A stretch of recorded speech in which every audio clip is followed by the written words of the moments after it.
என் பலனாகிய கர்த்தாவே நான் உண்மையில் அன்பு கூறுவேன். பாருங்க, அநேக நேரங்களிலே நம்முடைய பலன் ஆண்டவர் அப்படிங்கிறத நம்ம மறந்துடுறோம். ஒரு மனிதன் தேவனோடு கூட சீரான ஐக்கியத்தில் இருக்கும் பொழுது அவன் தேவன் தருகிற பலனை எந்த நேரமும் உணர முடியும்.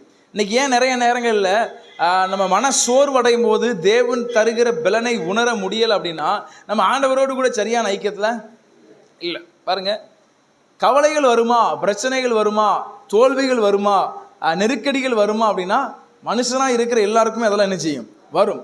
அப்போ இவைகள் எல்லாம் வரும் பொழுது இவைகளை தாங்கவும் இவர்களை மேற்கொள்ளவும் கூடிய வல்லமையை தான் ஆண்டவர் எனக்கு நினைச்சிருக்கிறாரு, கொடுத்திருக்கிறார். இந்த வல்லமையை நான் அனுபவிக்க வேண்டும் என்றால் அவரோடு கூட ஐக்கியப்பட்டிருக்கணும். வரலையா சொல்லாமா? பாருங்க, தாவீதுக்கு வாழ்க்கையில வராத பிரச்சனைகளே இல்லை.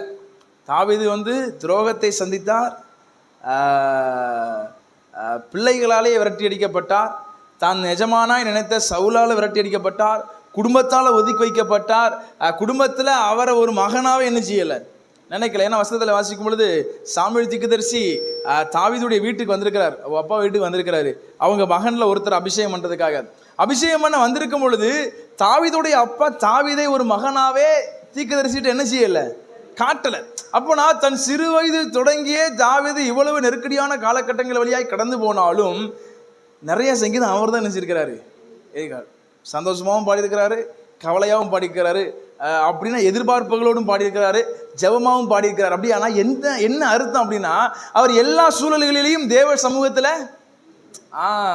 அழுதாலும் தேவ சமூகத்தில் அழுதிருக்கிறாரு, சிரிச்சாலும் தேவ சமூகத்தில் சிரிச்சிருக்கிறாரு, தேவைகளை சொல்லும் பொழுதும் தேவ சமூகத்தில் சந்தோஷமா சொல்லியிருக்கிறாரு, யாராவது அவருக்கு எதிராக செயல்பட்டாலும் அதையும் தேவ சமூகத்தில் சொல்லியிருக்கிறாரு.